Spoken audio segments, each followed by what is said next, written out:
ನಮಸ್ಕಾರ ಎಲ್ರಿಗೂ, welcome back to my channel. ನಾನು ಕರ್ಬೂಜ ಬೀಜಗಳನ್ನ ತುಂಬ ಗ್ರೋ ಬ್ಯಾಗ್ನಲ್ಲಿ ಹಾಕಿದ್ದೆ. ಆ್ಯಂಡ್ ಇದರಲ್ಲಿ ಒಂದು ಕರ್ಬೂಜ ಬಿಟ್ಟಿತ್ತು, ಆಲ್ರೆಡಿ ಸ್ವಲ್ಪ ದೊಡ್ಡದಾಗಿತ್ತು. ನೋಡಿ, ಇವತ್ತು ಬಂದು ನೋಡಿದಾಗ ಈ ಥರ ಆಗಿದೆ. ಹುಳ ಹಾಳು ಮಾಡಿದೆ ಅದನ್ನು. ಸೊ ಇನ್ನೊಂದು ಚಿಕ್ಕದಿತ್ತು, ಸೊ ಅದಕ್ಕೆ ಕವರ್ ಕಟ್ಟಿದ್ದೀನಿ. ಆ್ಯಂಡ್ ಇದೇ ಗ್ರೋ ಬ್ಯಾಗ್ನಲ್ಲಿ ನೋಡಿ, ಇದು ಇನ್ನೂ ಎರಡನೇದು, ಹಾಗೆ ಚೆನ್ನಾಗಿದೆ. ಸೊ ಅದಕ್ಕೆ ಕವರ್ ಹಾಕ್ತೀನಿ.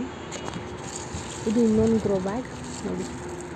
ಇದು ಕೂಡ ಇದರಲ್ಲಿ ಕೂಡ ನೆನ್ನೆ ಒಂದು ಆ ಥರ ಕಾಣಿಸ್ಕೊಂಡಿತ್ತು ಈ ಪರ್ಟಿಕ್ಯುಲರ್ ಗಿಡದಲ್ಲಿ. ಅದು ಕಿತ್ತಾಕಿದೆ. ಬಟ್ ಇದೇ ಗ್ರೋ ಬ್ಯಾಗ್ನಲ್ಲಿ ಇನ್ನೂ ಎರಡು ಚೆನ್ನಾಗಿರೋದಿತ್ತು, ಅದು ಬಿಟ್ಟು ಇವತ್ತು ಬಂದು ನೋಡೋಷ್ಟು ಇನ್ನೂ ಎರಡನ್ನೂ ಈ ಥರ ಮಾಡಿದೆ ನೋಡಿ. ಗ್ರೋ ಬ್ಯಾಗ್ಸ್ನಲ್ಲಿ ಗಿಡಗಳನ್ನ ಹಾಕಿದಾಗ ಸ್ವಲ್ಪ ಕಡಿಮೆ ಇಲ್ಡೆ ಬರೋದು ಆ್ಯಕ್ಚುಲಿ ಟೆರೆಸ್ನಲ್ಲೆಲ್ಲ ಬೆಳೆಸಿದಾಗ.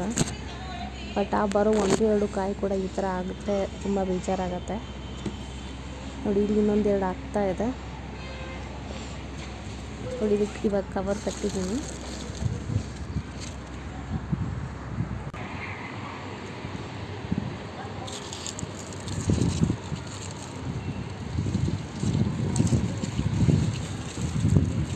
ಸ್ವಲ್ಪ ಡಿಸಪಾಯಿಂಟ್ಮೆಂಟ್ ಆಯಿತು, ಬಿಕಾಸ್ ಈ ಸಲ ಅಟ್ಲೀಸ್ಟ್ 5-6 ಕರ್ಬೂಜ ಸಿಗ್ಬೋದು ಅನ್ನೋ ನಿರೀಕ್ಷೆಯಲ್ಲಿದ್ದೆ. ಬಟ್ ಸದ್ಯಕ್ಕೆ 3 ಕವರ್ ಹಾಕಿದ್ದೀನಿ, ನೋಡೋಣ ಅದರಲ್ಲೂ ಅದನ್ನು ಬಿಡುತ್ತೋ ಅಥವಾ ಅದನ್ನು ಮತ್ತೆ ಏನಾದ್ರು ಮಾಡುತ್ತಾ ಅಂತ ನೋಡಬೇಕಾಗಿದೆ ನೋಡಿ.